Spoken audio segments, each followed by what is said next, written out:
Cowboys training camp sports talk. So I'm gonna let you guys go first. Who was the first person to jump out to you on training camp? Yeah, man, for me, your first person comes to mind at training camp is Randy Gregory. I feel like Randy Gregory's having a great camp, man. We've shown his versatility. He's banged off the edge. He's hungry. You know what I'm saying? He has a mental space where he's feeling good. So we saw that, I think, last night that Stephen Jones had mentioned that he's going to be part of the captain teams here at Dallas Cowboys. So Randy Gregory is the first person that jumps out, and the second person, I have to say, Micah Parsons. So, defense. My bad. One person, Randy Gregory, man. Randy Gregory. I get Randy. All right, go ahead. My guy is CD Lamb. I know it's probably Vach's guy because he picked him. He's the guy that I give Vach his props. He was talking about CD for a long time, but dog, I told y'all CD was going to be the new number one. I said it last year, he was going to be the new number one. There's no hype. I said he was the game changer, and when you watch him play, he just make catches and he get up. He don't even jump up no more. He just get up and hand the ball over to people. You know why? Because he's used to it. Because he knows he's a dog. I do this. I do one-hand catches. I catch him behind my back. I catch him with 2 feet. I do this. So it's nothing. Watch CD Lamb. And it's no hate on Coop. No hate on Coop. Coop is a dog. But CD Lamb about to be that new number one, and I told you. Vacation Box, man. We took all his people. Yeah, there we go. Well, you got something up his sleeve. He got somebody. Yeah, go ahead and get it to him. Go ahead and get it to him. What up? It's Vach, Lombardi. Nice to have y'all here. Appreciate y'all for coming through, watching. Blessed to be here with James and J Tuck and all that. Law Nation. He putting us on camera. We give him all the content. He ain't said nothing yet, but it's cool. Yeah. I mean, shucks, man. I mean, they did take the obvious 1 and 2 answers. If you think about offense, it'll be Lamb. If you think about defense, it'll be Randy, or Parsons, or however you want to look at it. But the O-line is back. O-line is back, man. Dak was able to do what he did last year with the worst left and right tackle combo we've ever seen in our life. And he kept it within 1-score games with the worst defense we've ever seen in our life. Leo Collins in shape, good to go. Worked on his hands a little early, feet looking good. Tyron Smith, he says he's in the best shape of his life. I agree with him. It's a good day when he got the knee pads on his arms, the long knee brace on his, So, hey, you get those guys back in front of Dak, good to go. And Zeke too. You get the line good to Zeke, then it works well for everybody. So as we know, man, Oxnard. What player you think? What player? I'm supposed to put y'all on that thing, but it's all good. Look, this is what I do. Who stands out to me? My thing is, I'm still my pet cat. I'm gonna tell you guys this.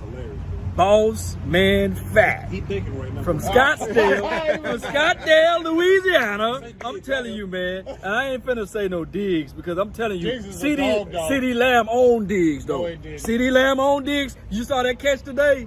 CD Lamb owns everybody though. There you go. Now Ezekiel Elijah Elliott, that's the guy that I want to be that guy for the offense. I don't know what's going on behind me, but you guys know what this is. So, it's a kid. Okay, it's a child. Yes, respect. Appreciate it. But this is what we do, Cowboy Nation. So I'm finna flip it around. What coach? He ain't get no analysis on Zeke. You just said Boss Man. Boss Man Fat. Why? He said Zeke Lamb kids. Why you like Boss Man Fat? Well, this is the reason why I like Boss Man Fat. If you think about it, as he takes away the inside and the outside of the plays when the people are trying to run up the field. I'm going to tell you this right now. I'm putting it right now.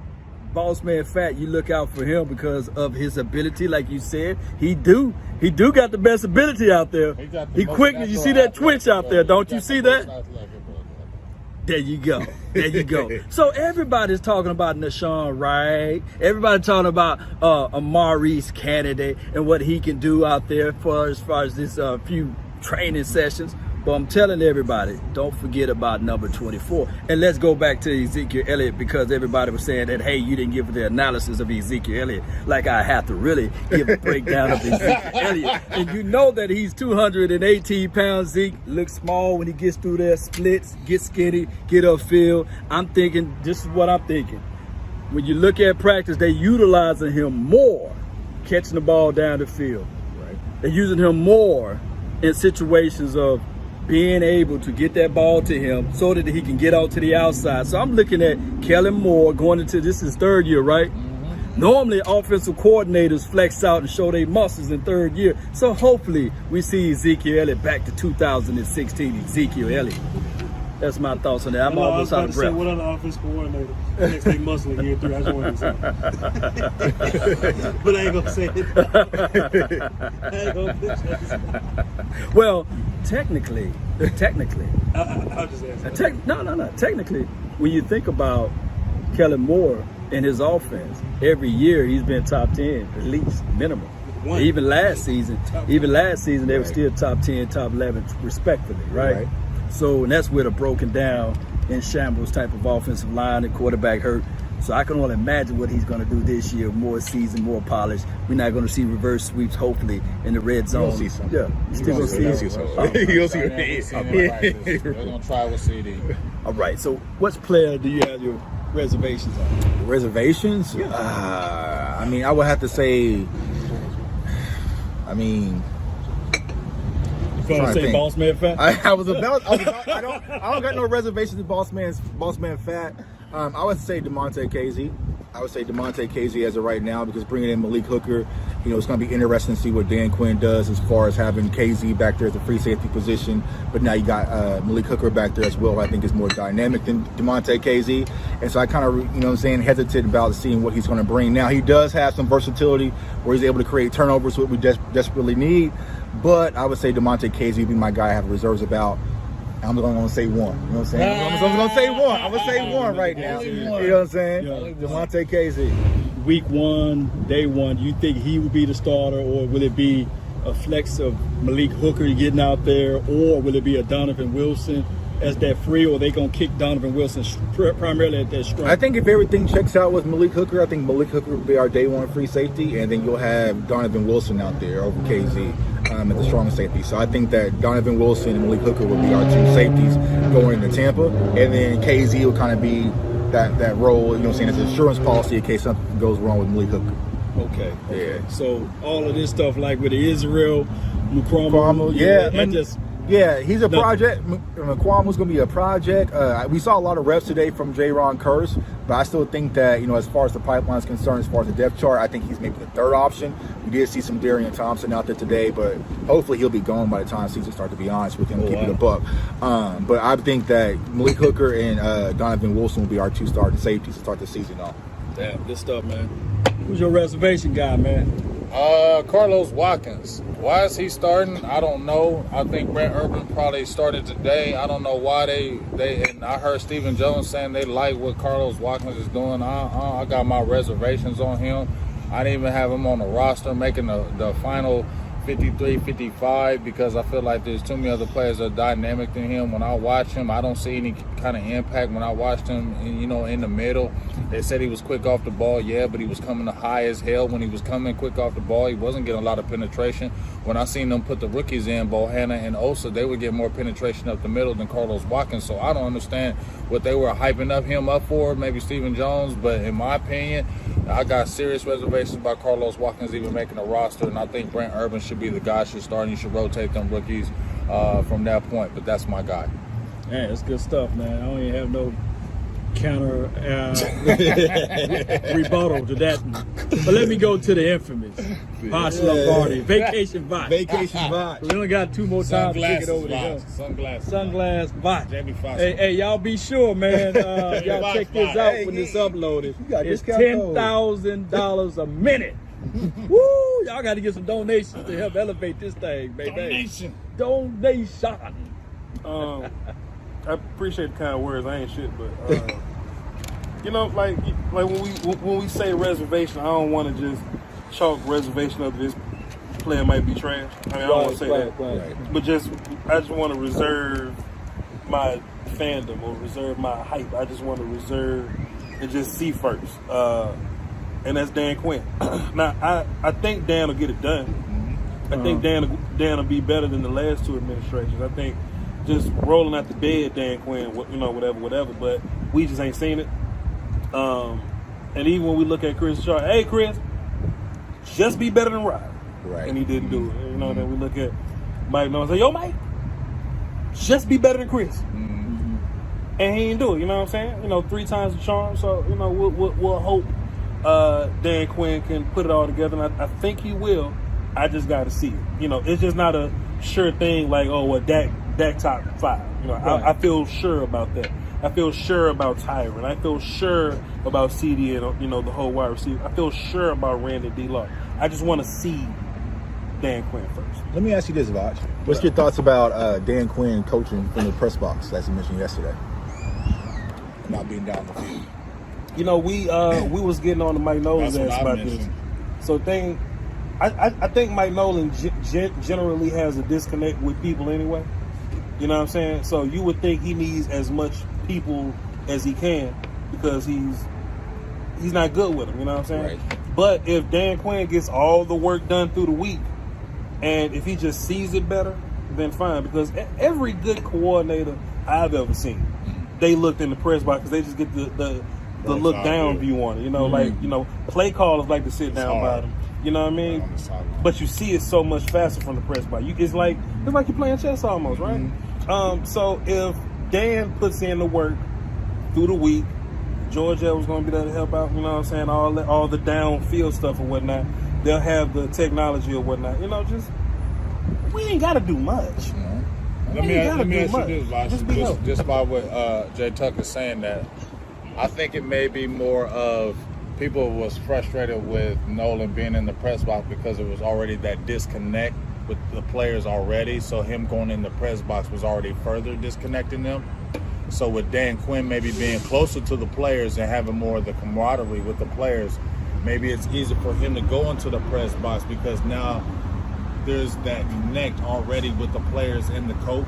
So you don't feel that disconnect when he's up there. We're still riding for the coach because we ain't disconnected in the locker room with him. What's your thoughts about that? I changed my answer. I take it all back. Winning matters. Because we ain't give a fuck about Mike Nolan being in the press box too. It was like, you know what I'm saying? It's like week 6 and it was looking bad. Right. You know what I mean? But if we was the number 1 defense, they were like, boy, Mike Nolan in the press box, boy. It's something about that press box.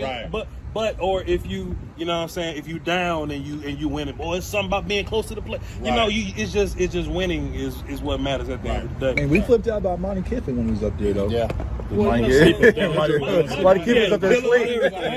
Monty was 100 though. Monty couldn't see. Monty was 100 though. Monty was 100. They said they signed Monty. I was like, oh my God, this defense about to be He was up in the booth sleep. Hey, when I was talking to Barry Church, when I had Barry Church on, he said they love Monty and they have mad respect for him, but they was like, come on, Monty, we can't run that. That ain't gonna work. They said they was in there week to week like, oh, come on.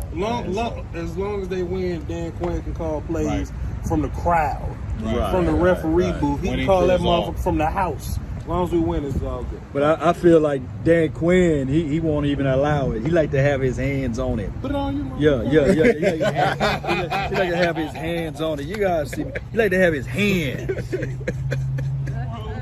He had to have his hands on it, man. So with that being said, man, my reservations is still like the special team. They got Greg Zuerlein, he's out, and he's not kicking. They got Hunter Nicewinder kicking field goals. So special team is a part of the game. I'm thinking that, yes, the Bone Fossil, he does a great job of coaching guys up. Got us from the 28th all the way down to the top 10 as it relates to special teams. But, we got to figure out this kicking situation. Hopefully. You don't like them type of coaches, though, Law? You don't like, because Fossil is energetic. He's energetic. Every day in practice, he gets them guys going. Yeah, I like that part of him. But I was talking about in general. We need to make sure Greg the leg may be okay. This just me from the outside looking in. Right. He ain't practicing. He on that pup thing, whatever that is. Back, you know? back. His back hurt? Yeah. Back surgery. Back surgery. Oh, man, you guys on it, man. Shit. Y'all on that's it. what we do. All right. So, man, we in this thing. Yeah, we do a little something. All right. I went for the Google Greg's airline. We on vacation. Get vacation box around this bug. Yeah. All right, so I'm trying what I can pull out my mind that we can talk about right quick. Just pulling stuff, man. All right. He already stapled it with the coaching. I'm going to say, man, what do y'all think about coach? He done already stapled that. But let me get you on wax with it, man. What you think about the coach, man?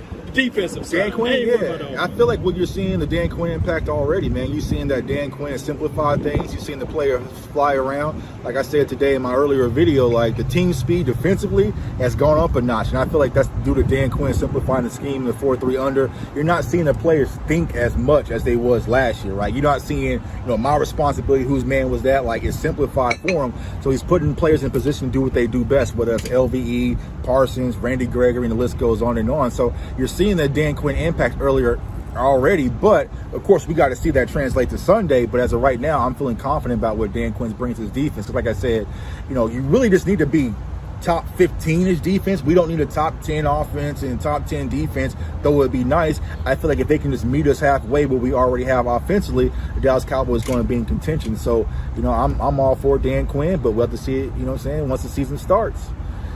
How do we stop the run? We stopped the run by bringing in some of the players that we brought in, Brent Urban, bringing in Micah Parsons, Quentin Bohanna, some of those big bodies up front. I feel like naturally they're going to improve things. And if you look at Dan Quinn's history, that's been his cornerstone, right? Improving the run defense. So I think that we're going to transcend the defense forward just by improving the run defense. Now, it's question marks when it comes to the secondary in that corner position, which y'all probably talk about here soon. You know what I'm saying? But I feel like as far as the run defense is concerned, that Dan Quinn's naturally going to improve because with the 4-3 under, it's going to simplify. It's going to be a one-gap scheme. Just come down your A-gap, B-gap, C-gap. Just do your job, and things are going to be better. So, I'm optimistic about what the Cowboys stand defensively as far as the run game is concerned. The secondary remains to be unseen. Good stuff, man. Big game. What you think about this defense, man? As far as like Dan Quinn, like I always, when they mentioned him, I knew they was gonna hire him because it's like, the Cowboys, they like going on reputation. This kid dude was he did the Legion of Boom, just like when they brought Chris Richard in. He was with the Legion of Boom. I felt like they were gonna do that with him. Personally, I like the attitude he's bringing as far as the mental approach with it. I think when you're dealing with players, the players want to believe. And when you hear a lot of the players saying, he listens to us, he allows us to speak, or, we feel like we can talk to him, or a lot of players, it goes far with a lot of players.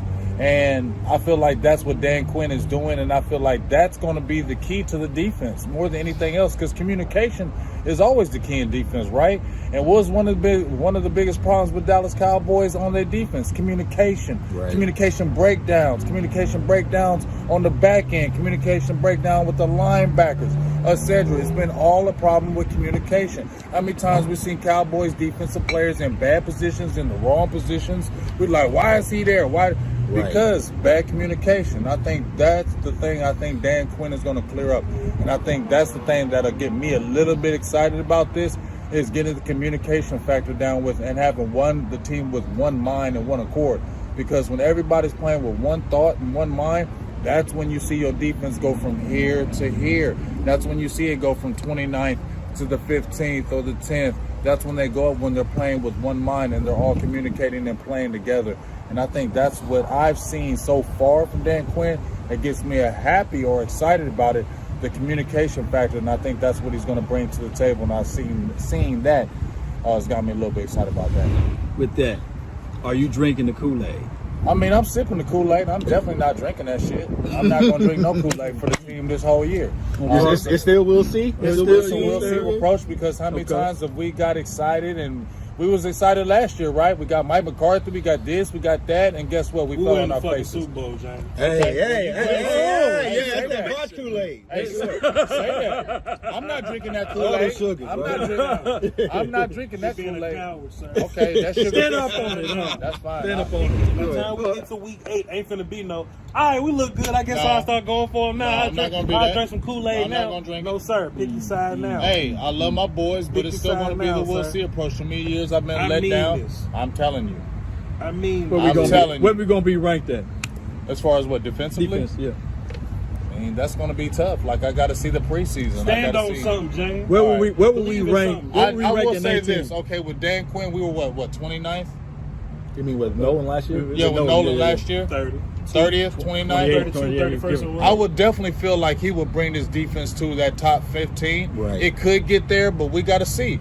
But to me, it's contingent on what this back end is going to do. I think the front end will be okay. Right. But what is the Kelvin Joseph, the rookie, going to do? What is the Nashawn Wright? We got to see what those guys are going to do. If those guys can play good in their young seasons, that's going to be the huge part. It don't matter what Dan Quinn brings if these young rookies don't step up and play. Right. Yeah, that's good stuff, man. Good stuff. How long do you think it's going to take for us to see the Dan Quinn impact? Like, is it going to be a slow play? Or are we looking like, all right, around Thanksgiving? They were shitty last year. We're going to see the music. I think Dan Quinn, because if you listen to Dan Quinn, what he's been talking about, he's like, I want the fire, I want the trial, I want the drama, I want all that fire. And he wants to prove himself because we got to remember, he got fired from Atlanta and they were trash when he got fired, right? Right. So he's got something to prove in his own mind because people looking at him like, okay, you did that over there, but you wasn't winning with Atlanta. So in his mind, he wants to prove something too. Right. So I think he's going to be a lot more aggressive in his approach as far as the defense. I think you're going to see more press coverage, even if you run that cover through. I think you're going to see a lot more aggressive approach as far as blitzing and getting after that ball. Right. Why not? Why you going to sit there? 'Cause you got the ingredients to do it You got now. the young. Yeah. I mean, think about it. If you look at the Dallas Cowboys, I mean, I think they're like 25.6 years of age as far as across the board. Right. You got young athletic guys you just drafted. Why Right. not set these guys loose? You drafted Michael Parsons for a reason at 12. You need to let that man loose and let that go. You got the players to do it. How many times we get frustrated because Dallas all conservative as hell on defense? We ain't got to be crazy, go blitzing you every down, but we got to go after this quarterback and we got to make plays. Right. Let me get vacation bots on this one, man. Look at it. Hey, just stay right there. Look how cool that brother cool over No, I was watching people walk in out of Target. there. What's Boy, the- that boy cool over there, man. What's the question, man? What's your thoughts Coach, on defense? Yeah. Coach, as long as Mike McCarthy didn't hire him, you know what I'm saying? I think they cool because we know it's Mike McCarthy. Hadn't hired a good coach yet. All the good coaches that we have, either Jerry and them picked them or we was kind of inherited. Like with Kellen or whatever. So, listen, man, it don't take much. It don't take much. You know what I mean? And people want to go to the Atlanta thing. The one parallel that I always draw that when Todd Bowles was head coach of the Jets, they were shitty. Damn. But when he DC's the Buccaneers, they go to the Super Bowl. Y'all listen. Listen in the chats.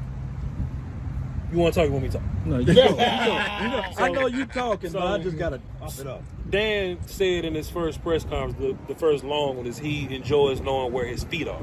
You know what I mean? So if he the head coach, he got to be worried about the kickers and shit. He got to be worried about the water, when we gonna run. You know what I'm saying? If he's only focused on defense and D-line, it ain't gonna be the dude in Atlanta because he's worried about less things. His plate's not as big. So he gets to worry about what's on it, I like to make the Todd Bowles comparison because Devin White was never a sack guy. Todd Bowles get there with a plan. He's a non-sack guy now. He blitz him in A-gap. He does gap exchanges, blitz him C-gap. I think you're going to get a lot of Parsons with that. Shaq Barrett been in the league for a long time. He ain't new here. He been shit for a long time. Todd Bowles show up, he just lead the league of sacks now because there's a plan for him, So we look at what Mike Nolan would do. Hey, Mike Nolan, what you think about Dorrance Armstrong? He's just behind D-Law. Do you have a plan for him? I got something in my eye, Tabasco hot sauce in my eye, and then it's Drop him off in coverage. Yeah. But we know exactly what Brent is for. We know exactly what Bohanna and Justin are for. We know exactly what we're gonna do with Neville and Diggy or whatnot. You know what I'm saying? We don't need cornerbacks to be special. You know, it was only 3 special cornerbacks in the whole playoffs last year. You know what I mean? You just need your guys to be opportunists. Pass rusher help. Facts. That's what 94 is for. So he ain't got to turn this into a top 10 thing. I think it can be done because we got the people to do it. In 2018, we didn't think we had a linebacker problem.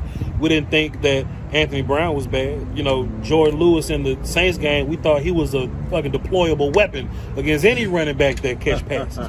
You know what I'm saying? And you know, D-Law was getting double-digit sacks. Now, all of a sudden, them dudes sorry. All of a sudden, D-Law don't deserve his money. AB bad now. Jordan can't get on the field. All of a sudden, that's the thing now. You know what I'm saying? It's about the leadership. And this is my last answer for the day, so I just hope y'all listen. It's you know, get us over whatever little small hump that it is, and everything else just going to be cruise control. Because the offense is going to be the defense. We was doing a show with Law yesterday. I don't know if y'all tuned in, but somebody was like, Vash, where you realistically see this defense ranking in the East?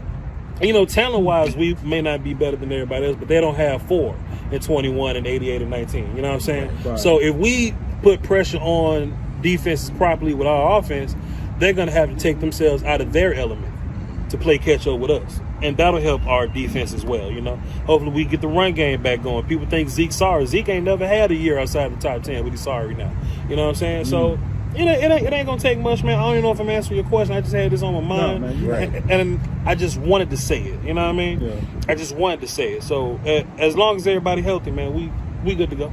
Yeah. Let me break down all what the brother said. I said it good enough. He said it good enough. But what he's basically saying, technically, is that now Dan Quinn don't have too much to worry about. Just like Todd Bowles, when you try to run an organization, he didn't do it properly. Right. And then on top of that, your best defense is your offense, especially with an attacker mode like Ezekiel Elliott and with a healthy Dak Prescott in that front 5.